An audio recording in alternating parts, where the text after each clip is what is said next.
Este es el tercer video de la clase de regulación e integración metabólica. En este video vamos a hablar del metabolismo en el ayuno. Por supuesto, seguimos con el ahorcado. Como ya vimos en el video anterior, luego de la ingesta de una dieta rica en glúcidos, aumenta la glucemia. El aumento en la glucemia es el principal estímulo para la liberación de insulina, la que a su vez desencadena un conjunto de mecanismos que provocan la disminución en la glucemia. Cuando ya pasaron aproximadamente 3 o 4 horas desde la ingesta, la glucemia disminuye.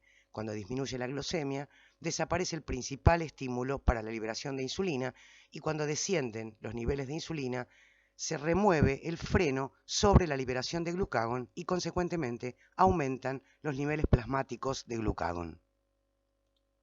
La información que se muestra en esta imagen ustedes la conocen pero tan bien que ni siquiera vale la pena hacer preguntas para el ahorcado. El glucagón se une a receptores específicos en la membrana. La unión del glucagón al receptor activa una proteína GS que a su vez activa a la adenilato ciclasa que cataliza la síntesis de AMP cíclico. El aumento en el contenido de AMP cíclico activa a la proteína quinasa A que cataliza la fosforilación de diversos blancos. Además, la proteína quinasa A cataliza la fosforilación de un factor de transcripción, el factor de transcripción CREB, que cuando está fosforilado se transloca al núcleo e induce variación del nivel de expresión de enzimas. Por lo tanto, los efectos del glucagón son de dos tipos: efectos rápidos, mediados por mecanismos covalentes, y efectos lentos, mediados por mecanismos de inducción y represión enzimáticas. Ahora nos ponemos en situación. Hoy al mediodía almorzamos un asado que estaba buenísimo, dormimos la siesta, pasaron más o menos 4 horas desde el asado, la glucemia está disminuyendo, los niveles de insulina disminuyen y con ello aumentan los niveles de glucagón. La glucemia sigue disminuyendo porque tejidos como el cerebro y los eritrocitos siguen consumiendo cantidades apreciables de glucosa. Ya hablamos de las consecuencias de la hipoglucemia y por lo tanto en esta situación metabólica es importante para el metabolismo evitar que continúe la caída de la concentración de glucosa en sangre. La forma más rápida de proveer glucosa a la sangre es a través de la degradación de glucógeno, porque como ya vimos, el glucógeno es una estructura muy ramificada y eso le provee la capacidad de liberar glucosa con mucha rapidez. El glucagón interactúa con receptores, como ya mencionamos, y activa una cascada de señales que involucran la activación de la proteína quinasa A. La proteína quinasa A cataliza la fosforilación de la glucógeno fosforilasa quinasa, que en estado fosforilado es activo, y a su vez cataliza la fosforilación de la glucógeno fosforilasa. Esta enzima permite la liberación de residuos de glucosa 1-fosfato que se convierten en glucosa 6-fosfato. La desfosforilación de la glucosa 6-fosfato por la glucosa 6-fosfatasa produce glucosa libre que se libera a la sangre. Recordemos también que en esta situación metabólica el glucagón inhibe la actividad de fosfatasas y además inhibe la actividad de la glucógeno sintasa. El glucógeno es una buena fuente de glucosa precisamente porque permite liberar glucosa con gran velocidad, pero lo bueno dura poco y se estima que aproximadamente a las 24 horas de ayuno los depósitos de glucógeno hepático se agotan. Antes del agotamiento del glucógeno hepático, alrededor de 4 horas después de la ingesta, el hígado produce glucosa que se libera a la sangre no solo por la degradación del glucógeno, sino también por la gluconeogénesis. La gluconeogénesis se activa aproximadamente 4 horas después de la ingesta por diferentes mecanismos, en particular por un aumento en la disponibilidad de sustrato y por la regulación de las enzimas claves de la vía. Ahora bien, pregunta para el ahorcado: ¿cuáles son los principales sustratos gluconeogénicos? Los principales sustratos gluconeogénicos son el lactato, que en la reacción catalizada por la lactato deshidrogenasa se transforma en piruvato, la alanina, que en una reacción de transaminación se transforma en piruvato, y el glicerol, que se fosforila a glicerol 3-fosfato en la reacción catalizada por la glicerol quinasa. Luego el glicerol 3-fosfato, en la reacción catalizada por la glicerol 3-fosfato deshidrogenasa, se transforma en dihidroxiacetona fosfato. Como descuento que ustedes saben perfectamente bien, La glucólisis involucra tres reacciones irreversibles: la fosforilación de la glucosa catalizada por la glucoquinasa, la fosforilación de la fructosa 6-fosfato a fructosa 1,6-bifosfato catalizada por la fosfofructoquinasa 1 y la transformación de fosfoenolpiruvato a piruvato catalizada por la piruvato quinasa. La existencia de tres reacciones irreversibles en la glucólisis determina que la gluconeogénesis no puede ocurrir simplemente por la inversión del sentido de las reacciones de la glucólisis. Por lo tanto, para la gluconeogénesis son necesarios tres rodeos. El primero es para la formación de fosfoenolpiruvato. El piruvato es sustrato de la piruvato carboxilasa que cataliza su transformación a oxalacetato, que a su vez es sustrato de la fosfoenolpiruvato carboxiquinasa que cataliza su conversión a fosfoenolpiruvato. La pregunta que sigue es ¿por qué en esta situación metabólica el fosfoenolpiruvato no vuelve a formar piruvato? En esta situación metabólica son altos los niveles de glucagón, son altos los niveles intracelulares de AMP cíclico en el hepatocito, estará activa la proteína quinasa A que cataliza la fosforilación de la piruvato quinasa y la inhibe. A partir del fosfoenolpiruvato continúan las reacciones reversibles de la glucólisis hasta llegar a fructosa 1,6-bifosfato. En la gluconeogénesis, la fructosa 1,6-bifosfato es sustrato de la fructosa 1,6-bifosfatasa que cataliza su transformación en fructosa 6-fosfato. Y la pregunta obvia es ¿por qué en esta situación metabólica la fructosa 6-fosfato no vuelve a formar fructosa 1,6-bifosfato en lo que llamaríamos un ciclo fútil? Pregunta para el ahorcado. Dados los bajos niveles del regulador alostérico fructosa 2,6-bifosfato, la fosfofructoquinasa 1 estará relativamente inactiva y estará activa la fructosa 1,6-bifosfatasa. El siguiente rodeo es para la formación de glucosa. La glucosa 6-fosfato es sustrato de la glucosa 6-fosfatasa para dar glucosa. Y por supuesto la pregunta es ¿por qué la glucosa no actúa en esta situación metabólica como sustrato de la glucoquinasa? Pregunta para el ahorcado. Dado que la glucoquinasa tiene un alto Km para la glucosa y las concentraciones de glucosa son relativamente bajas en el hepatocito durante el ayuno, la glucosa no se fosforila y se libera a la sangre. En esta situación metabólica, la gluconeogénesis estará activa porque las enzimas de la gluconeogénesis lo estarán. La piruvato carboxilasa es estimulada alostéricamente por acetil-CoA, cuyos niveles son altos en esta situación metabólica. La fosfoenolpiruvato carboxiquinasa, la fructosa 1,6-bifosfatasa y la glucosa 6-fosfatasa estarán activas porque estas enzimas se inducen en presencia de glucagón y glucocorticoides. Y finalmente, la fructosa 1,6-bifosfatasa, que es inhibida alostéricamente por fructosa 2,6-bifosfato, estará activa porque los niveles de este modulador alostérico inhibitorio serán bajos en esta situación metabólica. La activación de la gluconeogénesis en esta situación metabólica no solo depende de la activación de las enzimas, sino también de la disponibilidad de sustrato. En el ayuno es activo el ciclo de Cori, a diferencia de lo que ocurre en estado de saciedad. En estas condiciones, los glóbulos rojos oxidan glucosa hasta producir lactato, el lactato es captado en el hígado y a partir del lactato se sintetiza glucosa que eventualmente puede ser recaptada y utilizada en el eritrocito. De esta forma, la glucosa producida a partir del lactato de los glóbulos rojos solo sirve, y digo esto entre comillas, para reponer la glucosa que gastó el eritrocito. Y eso quiere decir que hacen falta otras fuentes de glucosa, de moléculas nuevas de glucosa, para satisfacer, por ejemplo, la demanda del cerebro. Otra fuente de carbonos para la síntesis de glucosa por gluconeogénesis es el glicerol. ¿Cómo van a estar los niveles de glicerol en esta situación metabólica? Pregunta para el ahorcado. El glicerol proviene de la degradación de triacilglicéridos en el tejido adiposo.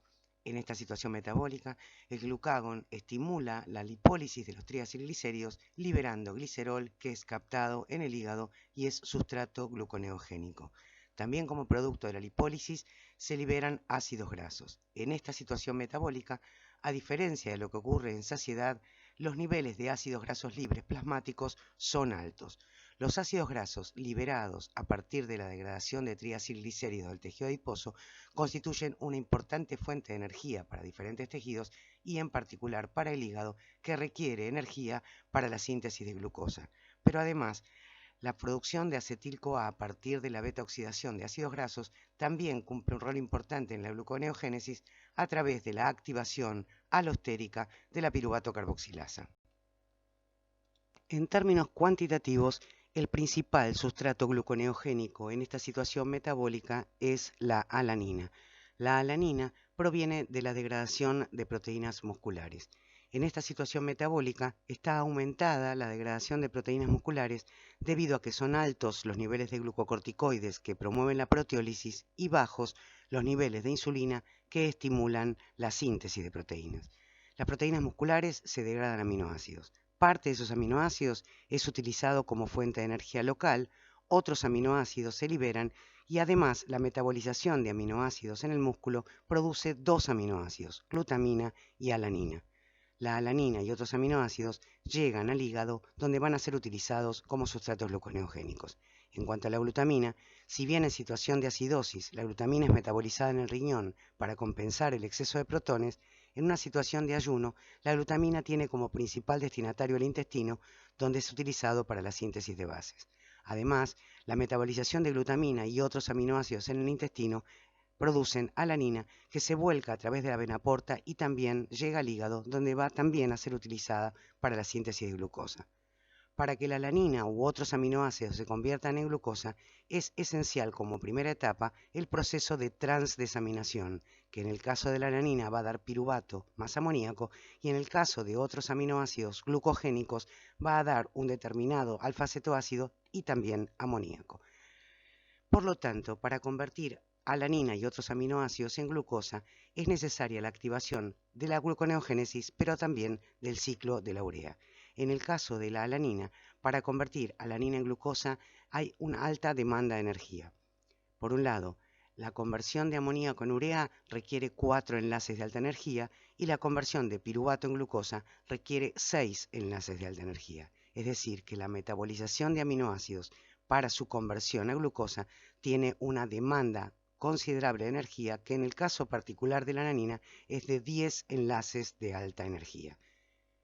Esta alta demanda de energía en el hígado para la gluconeogénesis es satisfecha a través de la degradación de ácidos grasos por el proceso de beta-oxidación. Como mencionamos recién, en esta situación metabólica, el glucagón promueve la lipólisis de los triacilglicéridos del tejido adiposo, liberando ácidos grasos que van a ser utilizados en el hígado como fuente de energía para el metabolismo general y en particular para la gluconeogénesis.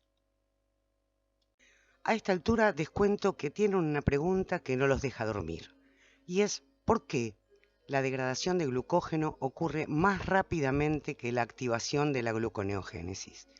Ya mencionamos algún aspecto que tiene que ver con las características estructurales del glucógeno que permite liberar glucosa con alta velocidad, pero esa no es la única razón.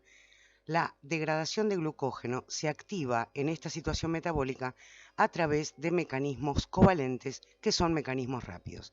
En cambio, para la activación completa de la gluconeogénesis, si bien también ocurren mecanismos rápidos, que son en este caso mecanismos alostéricos, la vía completa está activa cuando ocurren mecanismos de inducción que son considerablemente más lentos. A modo de resumen, el estado de ayuno está regulado en parte por el aumento de los niveles de glucagón. El glucagón regula el metabolismo a través de diferentes mecanismos, cada uno de los cuales se muestra en esta figura con un número. Y la pregunta es, ¿qué representa cada uno de estos números? Pregunta para el ahorcado. ¿Listo? El glucagón estimula la degradación e inhibe la síntesis de glucógeno hepático. 2. El glucagón inhibe la glucólisis en el hígado. 3. El glucagón estimula la gluconeogénesis a partir de aminoácidos glicerol y lactato. 4. El glucagón estimula la degradación de triacilglicéridos en el tejido adiposo. El glucagón carece de efectos en el músculo porque el músculo no expresa receptores para esta hormona. Otras dos hormonas contribuyen a regular el metabolismo en una situación de ayuno que es de alguna manera entendida por nuestro metabolismo como una situación de estrés. Y esas hormonas son la adrenalina y los glucocorticoides. La adrenalina actúa a través de dos tipos de receptores, que son los receptores beta y los receptores alfa. Los receptores beta se expresan tanto en el hígado como en el músculo, mientras que los receptores alfa solo se expresan en el hígado. Dado que la adrenalina, actuando a través de receptores beta adrenérgicos, comparte el mismo mecanismo de traducción de señales que el glucagón, existen algunos efectos comunes entre ambas hormonas, pero también existe una diferencia muy importante entre ellas. Mientras que el músculo no expresa receptores para glucagón, sí existen en el músculo receptores beta-adrenérgicos y por lo tanto la adrenalina regula también el metabolismo muscular. Cada uno de los efectos de la adrenalina se muestra en esta imagen con un número y la pregunta obvia es ¿qué representa cada uno de estos números?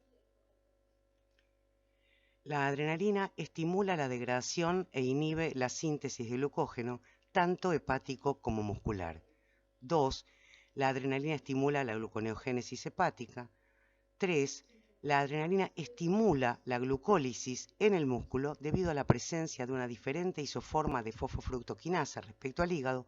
4. La adrenalina estimula la degradación de triacilglicéridos en el tejido adiposo, pero además la adrenalina estimula la secreción de glucagón e inhibe la liberación de insulina. Otra de las hormonas que regula el metabolismo en el ayuno es el cortisol. El cortisol regula el metabolismo glucídico a través de la inducción de enzimas clave de la gluconeogénesis. Dado que los efectos del cortisol involucran mecanismos de inducción enzimática, se reconoce al cortisol como un hiperglucemiante lento. El cortisol además estimula el catabolismo de proteínas musculares y tiene una acción lipolítica en el tejido adiposo a través de un mecanismo que es diferente al mecanismo involucrado en los efectos del glucagón. En condiciones normales, luego de un periodo de ayuno donde ocurren los mecanismos que acabamos de describir, sobreviene una nueva ingesta y se reinician los ciclos de saciedad y ayuno.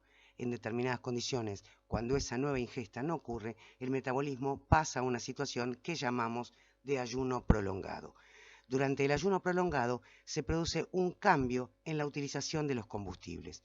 Los tejidos usan menos glucosa que durante un ayuno corto y utilizan predominantemente combustibles derivados de la metabolización de triacilglicéridos almacenados en el tejido adiposo.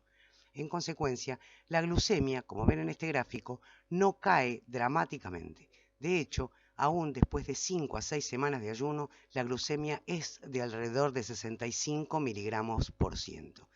El principal cambio que ocurre en el ayuno prolongado es un incremento significativo en los niveles sanguíneos de cuerpos cetónicos que ocurre luego de 3 a 5 días de ayuno. Cuando los cuerpos cetónicos alcanzan estos niveles, el cerebro y otros tejidos nerviosos comienzan a utilizarlos y consecuentemente oxidan menos glucosa que la que requieren en condiciones de alimentación normal. Como resultado de esta reducción en la utilización de glucosa, la velocidad de la gluconeogénesis en el hígado disminuye y también lo hace la producción de urea. Por lo tanto, se reduce la degradación de proteínas del músculo porque los cuerpos cetónicos inhiben la proteólisis muscular. La proteína corporal, particularmente la muscular, no es una forma de almacenamiento de combustible como sí lo son el glucógeno o los triacilglicéridos, sino que las proteínas tienen funciones muy importantes, tanto estructurales como funcionales. Por lo tanto, si la degradación de proteínas aumenta excesivamente, la función corporal puede comprometerse seriamente. Si continúa el ayuno y no hay otras complicaciones como infecciones, el individuo muere generalmente porque la pérdida severa de proteínas produce el mal funcionamiento de órganos principales como el corazón. De esta forma, el aumento en los niveles de cuerpos cetónicos disminuye la degradación de proteínas y por eso permite la supervivencia por largos periodos sin ingerir alimentos. Quiero que analicen este gráfico con detenimiento, así que detengan el video y miren toda la información que se muestra en esta imagen. Como dijimos recién, entre los 3 y 5 días de ayuno se produce un aumento dramático en la concentración plasmática de cuerpos cetónicos, lo que reduce la velocidad de caída en la glucemia. Los cuerpos cetónicos se sintetizan a partir de acetil-CoA, que deriva de la degradación de ácidos grasos. Los ácidos grasos provienen de la lipólisis de los triacilglicéridos almacenados en el tejido adiposo. ¿Hasta cuándo se mantiene esta situación? Esta situación se mantiene mientras existan suficientes triacilglicéridos almacenados en el tejido adiposo. Y eso quiere decir que si viviéramos en una isla desierta y sin alimentos, yo duraría más tiempo que todos ustedes.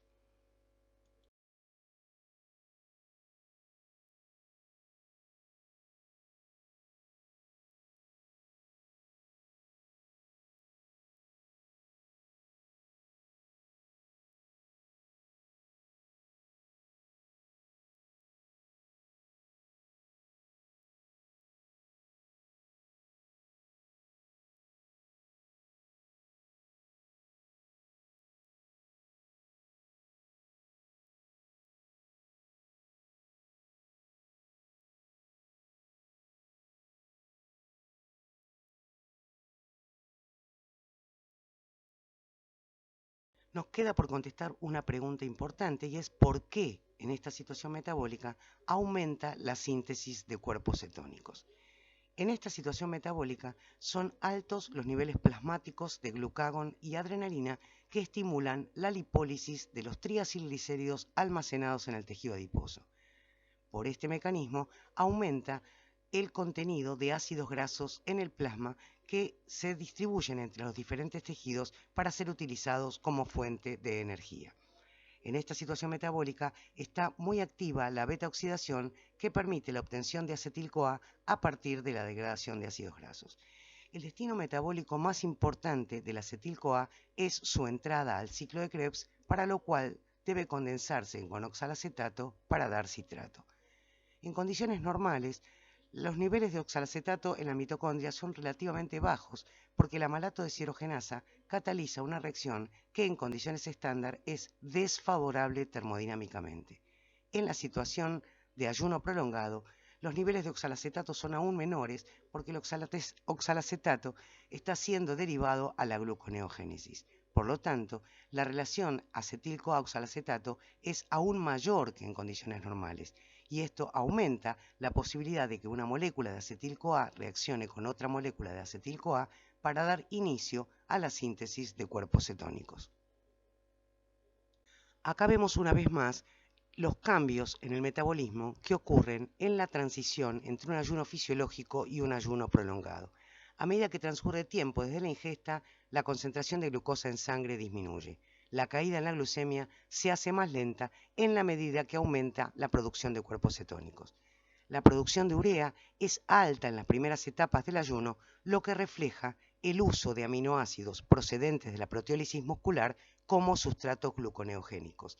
A medida que avanza el tiempo de ayuno, la producción de urea disminuye porque la proteólisis muscular se frena por efecto de los cuerpos cetónicos. Es evidente que el acetil-CoA es una molécula central en el metabolismo energético. El acetil-CoA, además, es responsable de una característica fundamental de nuestro metabolismo. Cuando son altos los niveles de acetil-CoA debido a la activación de la beta-oxidación, el acetil-CoA inhibe la actividad de la piruvato deshidrogenasa, que es la vía de entrada de los glúcidos a la fase 2 de la respiración celular. Y eso tiene consecuencias importantes en nuestro metabolismo. En la medida en que los ácidos grasos cubren las necesidades mitocondriales de acetil-CoA, las mitocondrias no utilizan piruvato. Dicho de otra manera, en una misma célula no se utilizan simultáneamente ácidos grasos y glúcidos como fuente de energía. Un aspecto particularmente fascinante de nuestro metabolismo es cómo las diferentes células, tejidos y órganos que componen nuestro organismo se adaptan a determinadas situaciones metabólicas y se integran para mantener la homeostasis metabólica. se ha identificado lo que podría ser la llave maestra de esta integración, que es una enzima, la AMP quinasa, que es un regulador central del metabolismo. La AMP quinasa es una enzima que se activa cuando son altos los niveles de AMP, porque el AMP favorece la fosforilación de la AMP quinasa catalizada por la AMP quinasa. Cuando la AMP quinasa está fosforilada, la enzima es activa. Cuando son bajos los niveles de AMP, la enzima es mejor sustrato para fosfatasas que catalizan su defosforilación y consecuentemente la inactivan. La AMP quinasa induce una cascada de eventos dentro de cada una de las células en respuesta a cambios en la carga energética. Su rol como reguladora de la carga energética ubica a esta enzima en un punto de control central en el mantenimiento de la homeostasis energética. Se ha demostrado también que la actividad de la AMP quinasa puede ser regulada por estímulos fisiológicos como hormonas y nutrientes. Cuando se activa la AMP quinasa, las células cambian de un estado de consumo de ATP, por ejemplo, la síntesis de ácidos grasos o la síntesis de proteínas, a un estado de producción activa de ATP, por ejemplo, la oxidación de glucosa y de ácidos grasos. La activación de la AMP quinasa también tiene efectos a largo plazo a nivel de la expresión génica. Otra actividad importante atribuida a la AMP quinasa es la regulación de la síntesis y secreción de insulina y la modulación de la función hipotalámica involucrada en la regulación de la saciedad. Un aspecto clave que contribuye al rol central de la AMP quinasa en el control de metabolismo radica en su modulador, que es el AMP. La concentración de los nucleótidos de adenina está regulada por una reacción de equilibrio catalizada por la enzima adenilato quinasa, que cataliza la transformación de dos ADPs en un ATP más un AMP. La constante de equilibrio de esa reacción será igual al producto de la concentración de AMP y ATP sobre la concentración de ADP al cuadrado. A partir de esta ecuación podemos despejar la concentración de AMP, que será igual a la constante de equilibrio por la concentración de ADP al cuadrado sobre la concentración de ATP. Ahora veamos qué ocurre con la concentración de los nucleótidos de adenina frente a un cambio en el metabolismo. Por ejemplo, cuando la célula muscular pasa del estado de reposo al estado de ejercicio. En el estado de ejercicio hay alta demanda de energía. Cuando ocurre este cambio, la concentración de ADP aumenta desde 1 milimolar a 1,5 milimolar. La concentración de ATP disminuye desde 5 milimolar a 4 milimolar, mientras que la concentración de AMP aumenta desde 0,2 milimolar hasta 0,8 milimolar. Ahora veamos cómo son los cambios relativos cuando ocurre este cambio desde una situación de reposo a una situación de ejercicio. La concentración de ADP aumenta en un 150%. La concentración de ATP solo baja en un 20%, mientras que la concentración de AMP aumenta un 400%. Esto indica que el AMP es un indicador muy fidedigno del estado metabólico, porque sus concentraciones relativas cambian mucho más dramáticamente que la de los otros nucleótidos de adenina. De esta forma, el aumento en los niveles de AMP indica que hay baja disponibilidad de energía. En estas condiciones, la AMP quinasa estará activa y favorecerá procesos que permitan la obtención de energía, como el transporte de glucosa, la lipólisis, la oxidación de ácidos grasos y de glucosa en el corazón y el músculo esquelético, e inhibirá aquellos procesos que demanden energía, como por ejemplo la síntesis de ácidos grasos y colesterol en el hígado, la síntesis de triglicéridos y la síntesis de proteínas.